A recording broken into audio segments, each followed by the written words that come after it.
စစ်မှန်တဲ့ပျော်ရွှင်မှုအမှန်တကယ်တော့စစ်မှန်တဲ့ပျော်ရွှင်မှုဆိုတာသူတစ်ပါးကိုကူညီလိုက်တဲ့အချိန်မှာရတဲ့ရှင်တွေကခံစားမှုပါပဲပရာဟိတဆိုတာအသက်ဆုံးရဲမှတဘဝလုံးရင်းနှီးမြုပ်နှံပြီးလုံနိုင်တော့မှဖြစ်တာမဟုတ်ဘူးအစာငတ်နေတဲ့ကလေးငယ်တယောက်ကို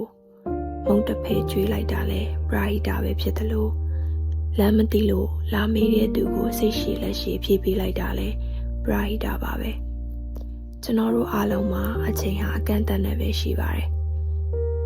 နောက်ကြတာဟာမလုပ်လိုက်ရတာနဲ့ဘာမှမထူပါဘူးဒါကြောင့်တမှုရှိတဲ့ကိုယ်ဘဝကို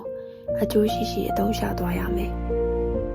ကိုယ်ပိုင်ဆိုင်ခွင့်မရှိတဲ့ဆုံးရှုံးလိုက်ရတဲ့အရာတွေအတွက်ကြေကွဲဝမ်းနေမယ့်အစားကိုယ်စီမှာရှိတဲ့အရာတွေကိုယ်ပြီးနာကလူတွေကိုတန်ဖိုးထားတတ်ရမယ်အချိန်လုံးမှနောင်နာရနေတာထက်